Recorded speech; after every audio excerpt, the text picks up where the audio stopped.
We had been to Ottawa, the capital of Canada, some years before, but only overnight. This time we set out to see more of what the city had to offer. The North Country Welcome Center sign didn't look very inviting when viewed from the parking lot. However, when seen from the highway, as most people did, it really was welcoming. We chose to stay in a downtown hotel so we would be close to sights and attractions.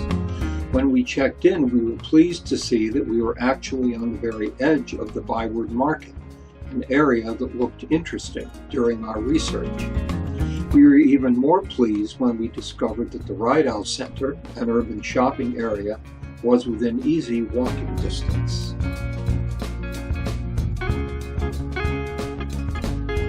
The Byward Market is a retail and entertainment district in downtown Ottawa. It's named after engineer John By, the area's original surveyor. At one end of the market is the iconic and picturesque Ottawa sign.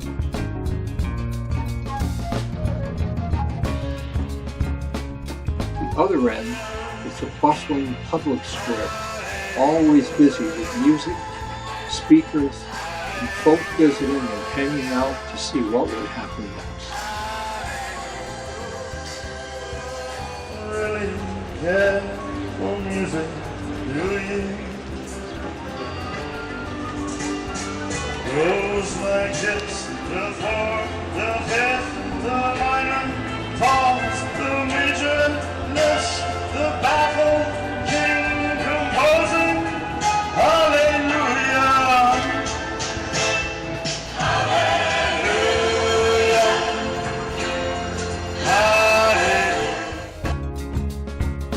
hallelujah. The market was full of stores, shops, booths, and bazaars.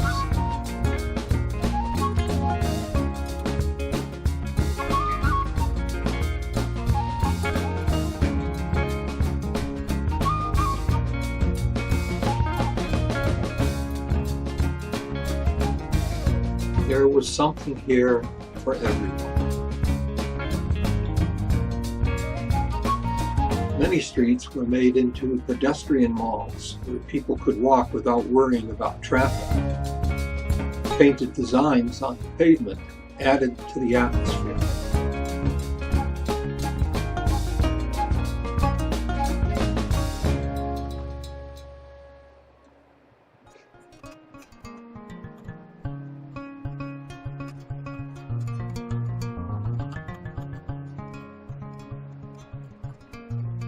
Scooters were available too, for those who didn't want to walk. And restaurants abounded in the Byward Market. Italian, generic Canadian, Vietnamese, rooftop, Irish, Chinese, Moroccan, or Irish, and more.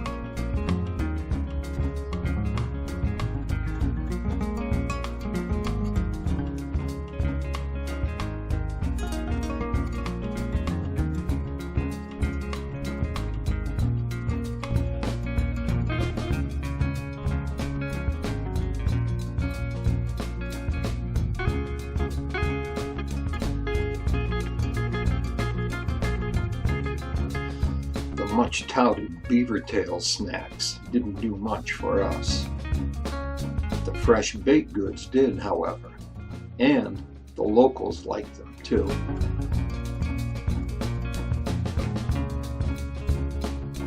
Rideout Center, the nearby urban mall, was within easy walking distance.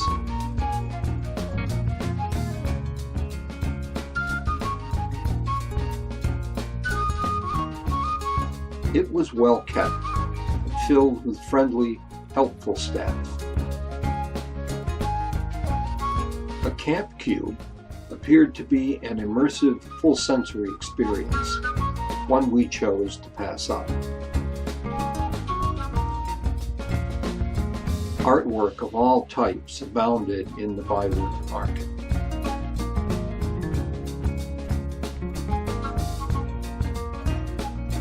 as well as signs showing that all urban areas face similar problems.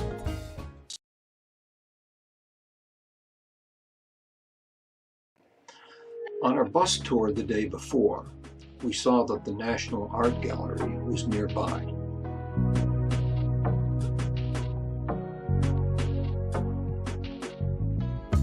Artwork was visible even before getting into the building.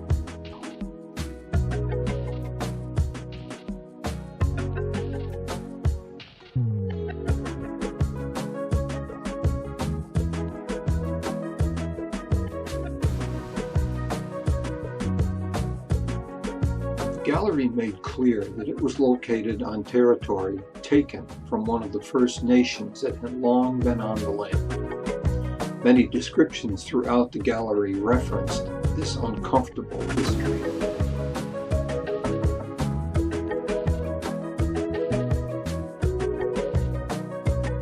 A long, airy ramp led us to the sunlit atrium.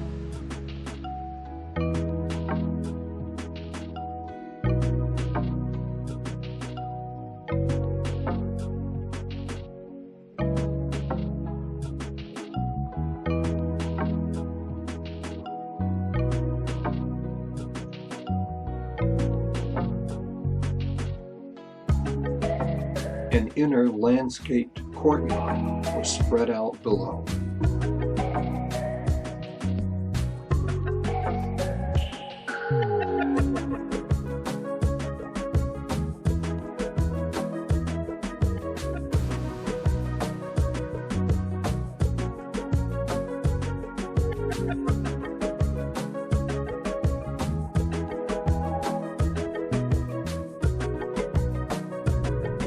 We began our exploration of the gallery in earnest here, with a reminder of the troubled cultural history the artwork expressed.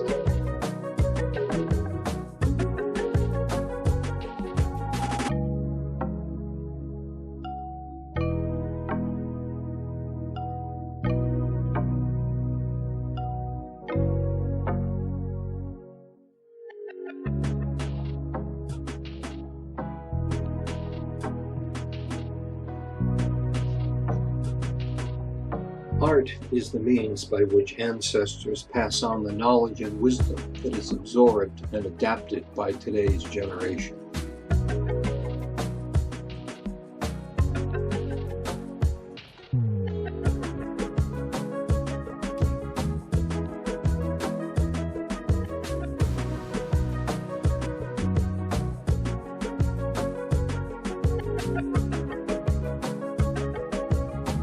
The salvage paradigm was the unfounded belief that authentic indigenous cultures would soon vanish. Many European artists sought to preserve traditional indigenous customs and appearances, but they often did so using outdated stereotypes.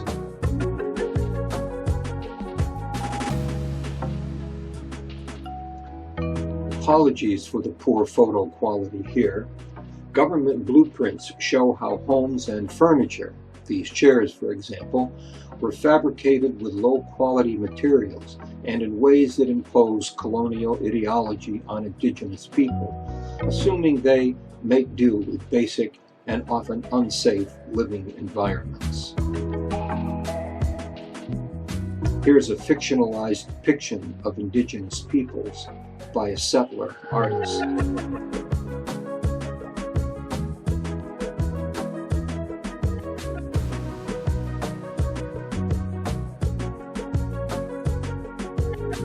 A piece by African-American landscape painter Robert S. Duncanson. He fled the United States and moved to Montreal around 1863 to 1865. There was much more to see in the gallery, but flash photography was prohibited, and without a tripod to steady a camera in darkened rooms, it was hard to get good quality pictures. So we moved on to the Sparks Street Outdoor Mall, similar to the Byward Market, but not as expansive.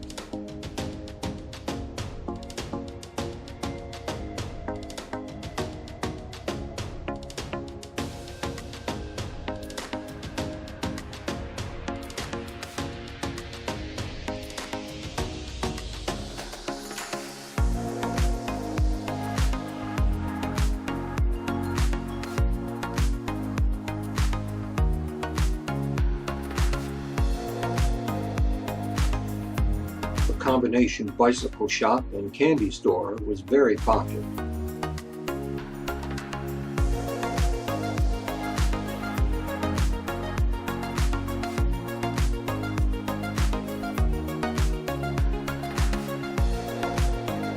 And there was lots of sculpture at the Spark Street Mall. This one depicts hockey's Stanley Cup, which originated in Canada.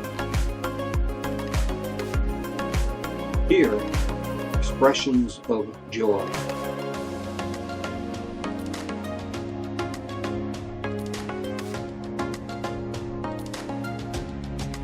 And a mother bear with her cub, exercising their territorial prerogative.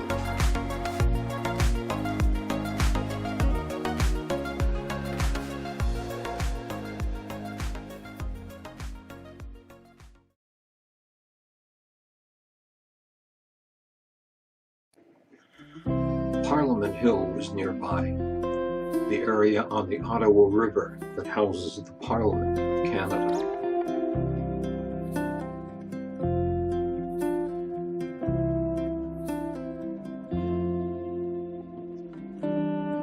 The architectural elements of the Gothic Revival buildings were chosen to evoke the history of parliamentary democracy.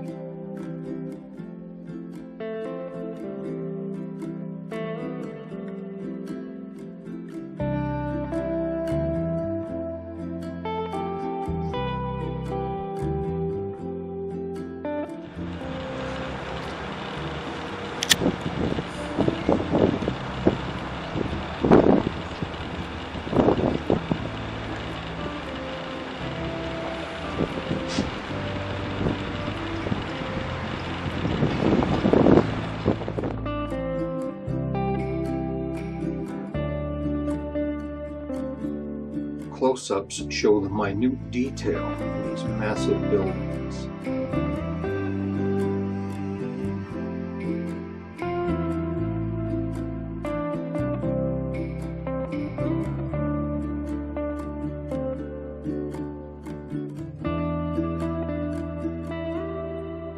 From the observation area at the top of the hill, the city and the river spread out below.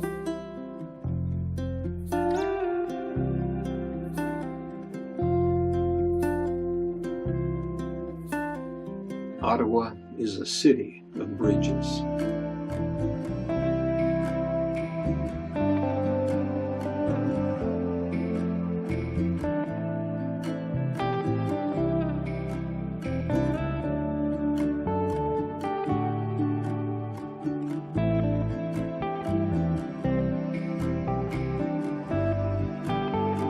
We looked at the steps and admired them, but we did not climb them.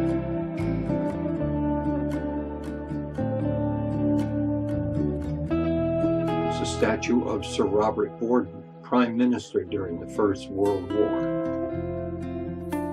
The War of 1812 monument. The Centennial Flame commemorates the 100th anniversary of the Canadian Confederation.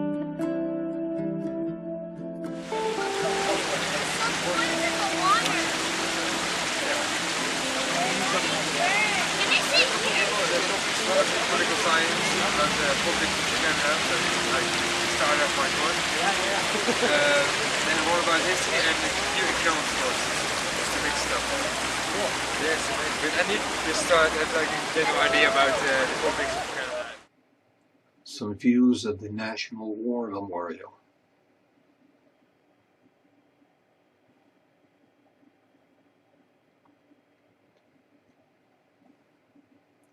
And the tomb of the unknown soldier.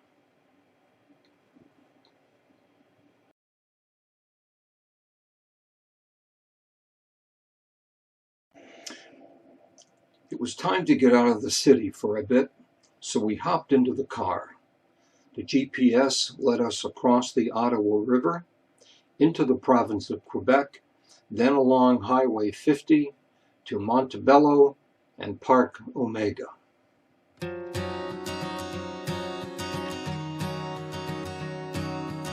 Park Omega is a 2,200-acre wildlife park that showcases animals of the region. You can observe and feed the animals from your car, or in some places, on foot.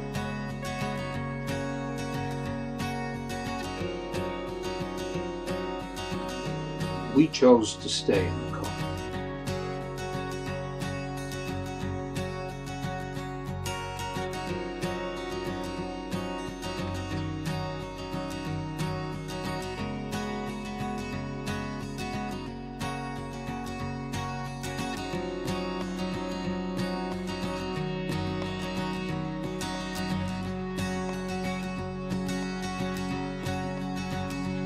The gate is open during the day so vehicles can get in.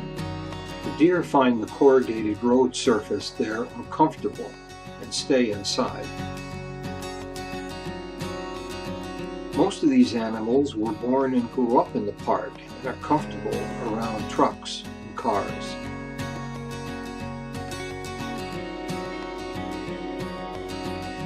It was mating season, and we were cautioned to be wary around rutting, aggressive bucks.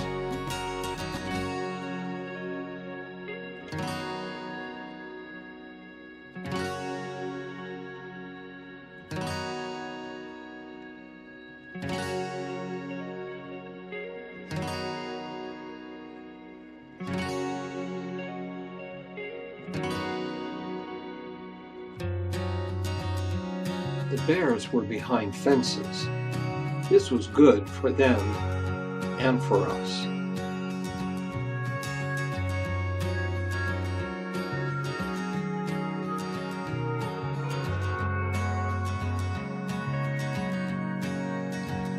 Sometimes, though, it did make picture taking a challenge.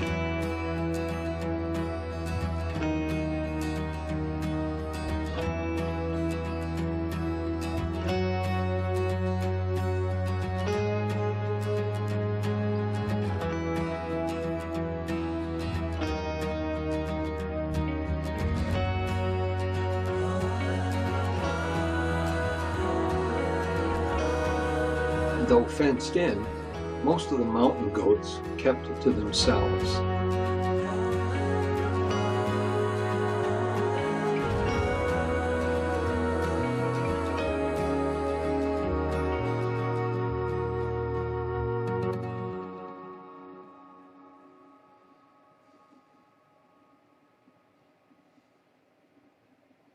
Most, but not all. Other species of mountain goats likewise kept their distance.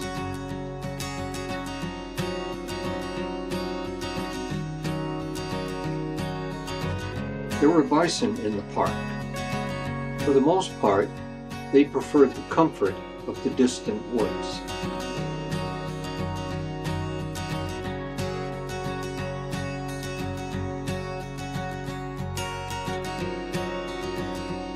The First Nations Trail allows visitors to stroll and appreciate the history of Quebec's First Nations.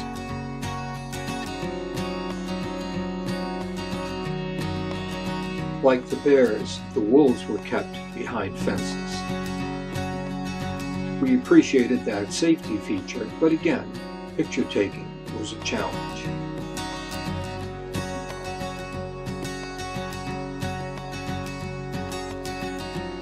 Wild boar wandered the highway.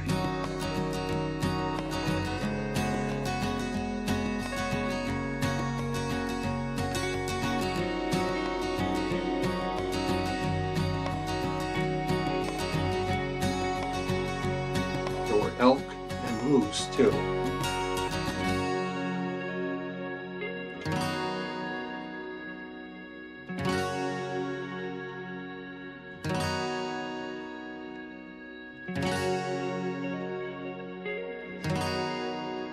And, of course, the shop with high-priced merchandise.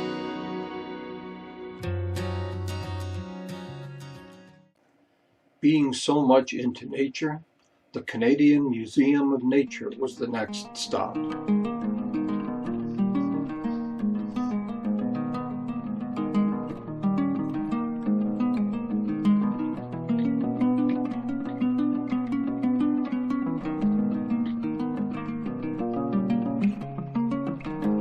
As always, dinosaurs were prominent.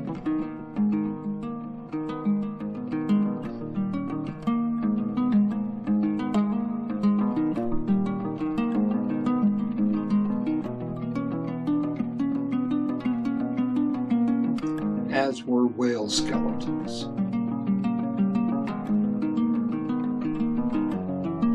A large revolving globe of the Earth was suspended in the high lobby.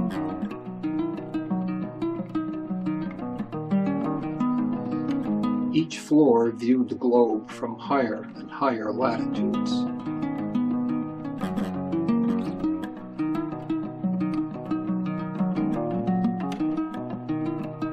There was even a globe of the moon. Here, a meteorite.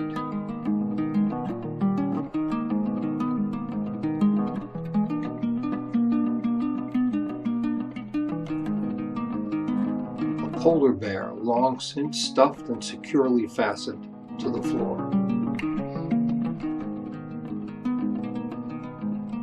A demonstration of Arctic ice. And from Tommy Douglas, an influential Canadian politician, "Courage, my friends, 'tis not too late to build a better world."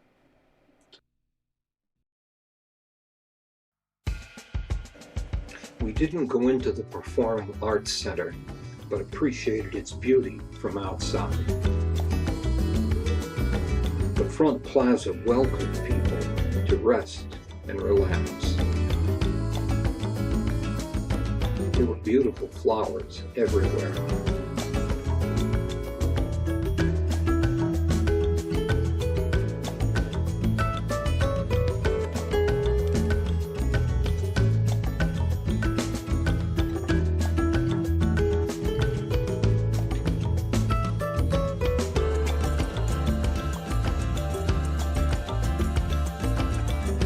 The Rideau Canal ran below the Arts Center.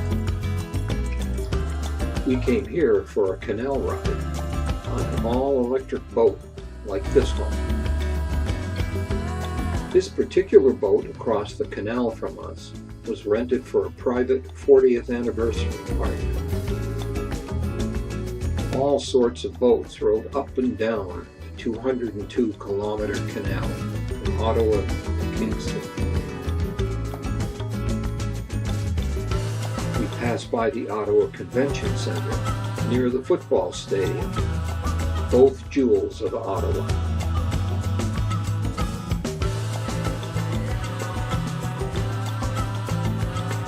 We passed by an intricately painted mural on a stairway. The Pretoria vertical lift bridge can be raised up when needed. The floral footbridge is a pedestrian cycling bridge with particular accommodations for the visually impaired.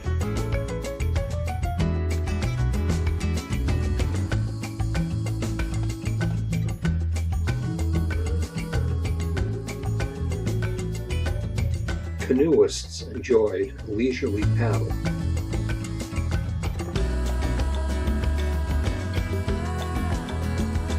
Here's a well-placed hammock. There are many bridges over the canal.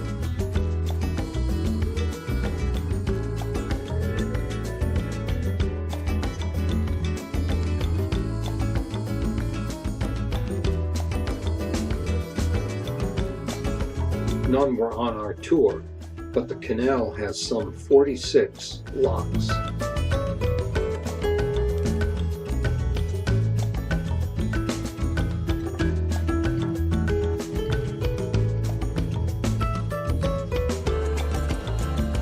The Ottawa sign invites us to come back.